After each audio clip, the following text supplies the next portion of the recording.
Mesdames et messieurs, bienvenue dans votre émission culturelle qui célèbre nos racines, nos valeurs et nos savoirs. Aujourd'hui, nous avons l'honneur de plonger au cœur de la culture des Bapounou. Un peuple riche en traditions et en sagesse, situé au sud du Gabon, ce magnifique pays d'Afrique centrale. Notre thématique du jour, la sagesse Ipounou, ce trésor ancestral qui nous invite à la réflexion, au dialogue et à la compréhension de notre humanité. Pour nous éclairer, nous recevons un invité exceptionnel, psychologue, clinicien, enseignant et écrivain. Il consacre son œuvre à la préservation et à la transmission de la culture des Bapounou. Restez avec nous pour un moment d'échange et d'apprentissage.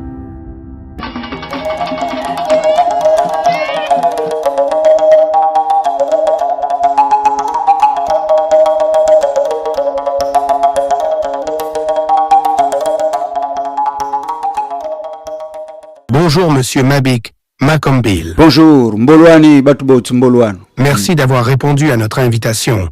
Pouvez-vous vous présenter à nos téléspectateurs et nous parler brièvement de votre parcours? Aoume Mabik Makambi. Menou Marama. Marama, c'est celui qui est Ikambi, c'est-à-dire celui qui est Ikambi Nzambi, Ikambi Bagoulou. C'est-à-dire que je suis le porte-parole, mais Kol, je suis le porte-parole. Oya ribuiti même buguma miyai tumba bababa moba buena bukwei bubagulu, ce qu'on appelle la sagesse que nous allons expliquer. Alors sagesse jibaba bapunu nimbandi la nimbila ngebi nimbo classe CM2 ngene duka tata ameno baga les règlements de palabres. Et c'est là que je prélevais les proverbes. Et puis, ses amis disaient, mais ton enfant note quoi? Il dit, oh, mon enfant note tout ce que nous disons ici. Et ils m'ont mis à l'épreuve et j'ai réussi. Parce qu'ils ont dit, dis-nous un peu tout ce qu'on a dit. Donc, j'ai dit les proverbes, j'ai dit, ah bon, c'est très bien. Et puis, à chaque fois, papa venait m'expliquer ça à la maison. Et j'ai pris la devise de papa qui est Kol-Kol. Kol-Kol, ça veut dire le porte-parole.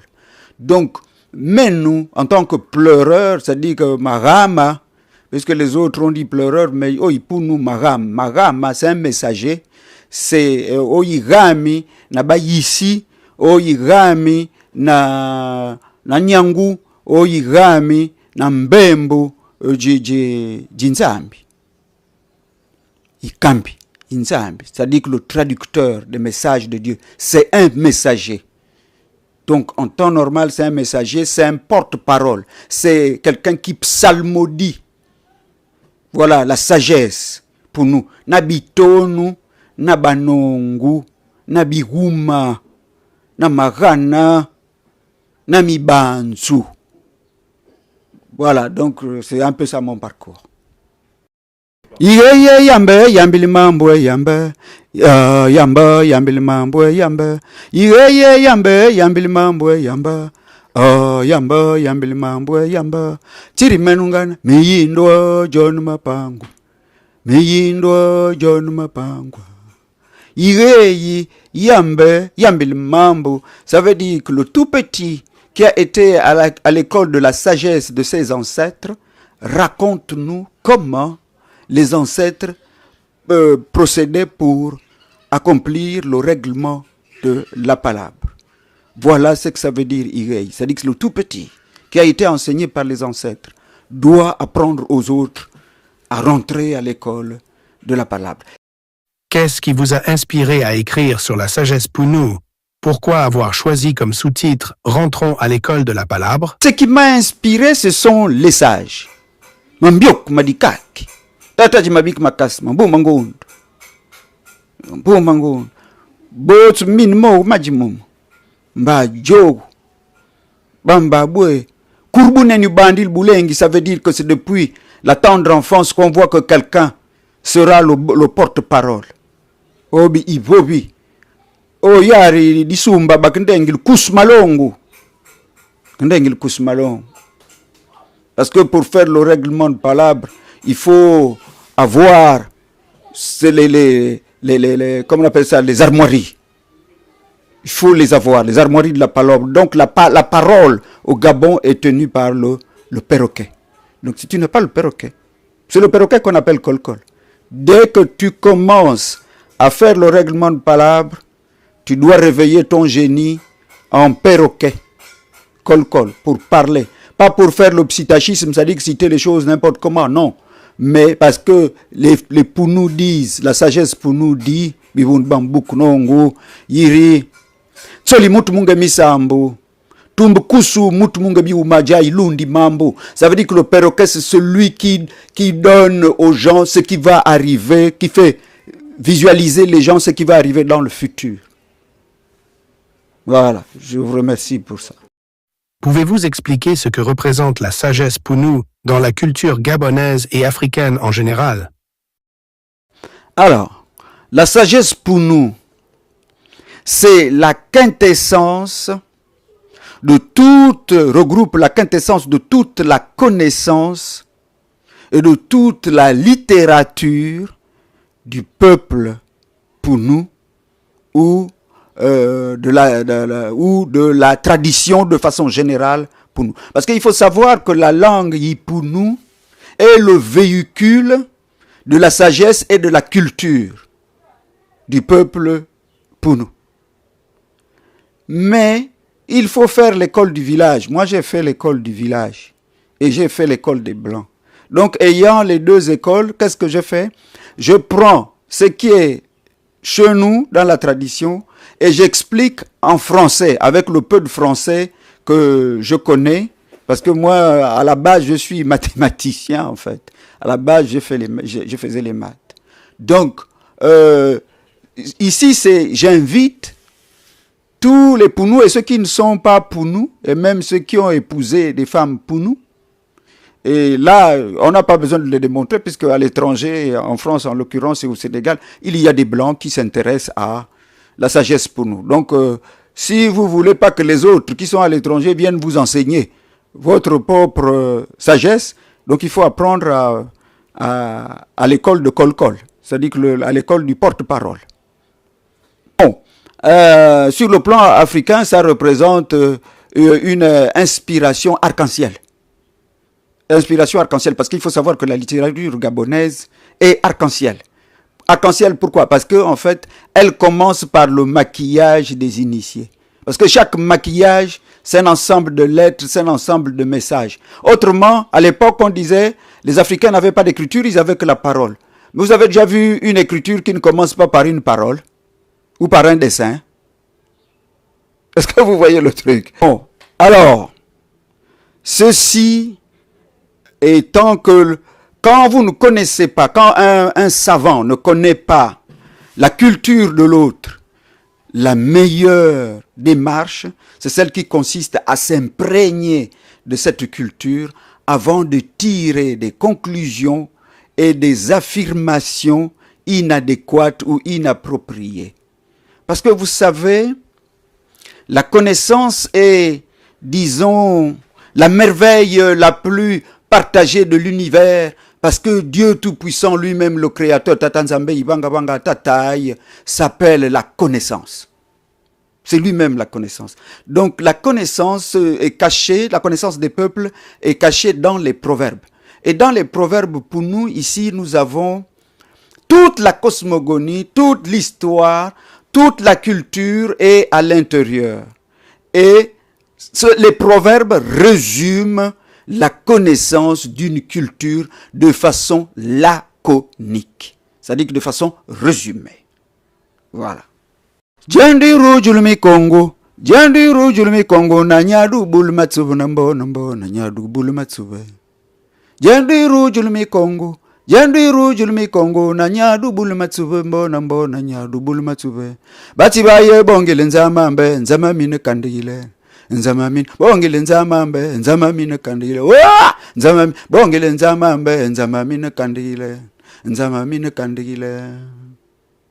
Voilà que la sagesse pour nous est cachée même dans les contes. Et c'est les contes qui enseignent mieux. C'est les jeux qui enseignent mieux. Pourquoi? Parce qu'en fait, tout ceci se fait autour du feu et tout ceci se fait au clair de la lune. C'est-à-dire que les enfants sont enseignés par les étoiles, par les anges, par Dieu lui-même, par les ancêtres. Et il faut pas... Ipunu bana, tawivo sipunu, ipunu ajimugangu. Ipunu c'est sucré. Quand tu parles Ipunu, c'est sucré. Comme les gens qui parlent l'anglais, les autres langues, c'est sucré. Parler une langue. Surtout une langue ponctuée et épitaffée par les tons. Parce que le Ipunu est une langue à tons. Qu'entendez-vous par école de la palabre? Est-ce une pratique encore vivante aujourd'hui? L'école de la palabre, c'est l'école de résolution des problèmes qui dépassent l'entendement humain. C'est une école de la justice. C'est une école de la justice. Mais cette justice qui est inspirée par le divin lui-même, par la parole, puisque nous avons été créés par la parole. Donc au centre de la scène, au centre de la scène du limbo, c'est Dieu qui est là. Tat Nzambi. Tout le monde fait référence à Tat Nzambi. Donc vous avez le juge. Et c'est là où il y a les règles morales. C'est là où il y a le respect. Et c'est là où il y a la référence toujours aux ancêtres quand on dit Bibund Bambukno. Tamagul Baba le lembo. Ça veut dire qu'on a déjà fini de Dieu menez-nous ka. Ça veut dire qu'on a déjà fini de régler la palabre. On a déjà fini de trancher le différend. Parce que dans la société, il y a toujours des gens qui ont des difficultés, qui ont des problèmes, des gens qui discutent, qui s'entendent, qui ne s'aiment pas. Donc, le règlement de palabre est là pour réguler tout cela. C'est ainsi que dans ce livre, vous allez trouver le règlement de la palabre du divorce, le règlement de la palabre du divorce, le règlement de la palabre de l'adultère, le règlement de palabre de la mort, le règlement de palabre de comment on appelle ça? J'ai dit adultère, divorce, mariage. Voilà, règlement de palabre du mariage. Et c'est vraiment un très grand livre. Parce que ce qui est bien dans ce livre, c'est que j'explique les expressions du style... quand vous entendez les sages pour nous dire « Tiengi veut ça, veut ça ». Tiengi veut ça, c'est lors du règlement de la palabre de la mort. Tiengi veut dire que le cadavre est en train de pourrir, mais c'est une métaphore qui signifie que le toit de la maison est en train de s'écrouler. C'est parce que le corps et les os, qui est l'armature même de l'être humain, est rentré en putréfaction. C'est-à-dire que ibinda, ça veut dire que le malheur doit passer loin. C'est le règlement de palabre de la mort et c'est fait pour chasser le malheur. Voilà. Pour conclure cet échange enrichissant, pourriez-vous nous dire comment et où nos téléspectateurs peuvent se procurer votre livre « La sagesse Pounou, rentrons à l'école de la palabre ». Voilà, pour acquérir ce livre, vous devez appeler au 074 35 82 99 et au 066 91 53 10. Alors, pour tous ceux qui veulent s'imprégner de la culture du règlement de palabre, première chose, vous achetez votre livre. Ensuite, nous aurons à chaque fois des séances d'explication du contenu, c'est-à-dire ce qui est à l'intérieur, pour que vous puissiez suivre cela sur ma page Facebook, sur WhatsApp et sur YouTube. Voilà, avec des liens au bas qui vont vous montrer tout ce que j'ai déjà produit, tout ce que j'ai déjà fait. Donc à chaque fois, nous aurons des séances comme ça.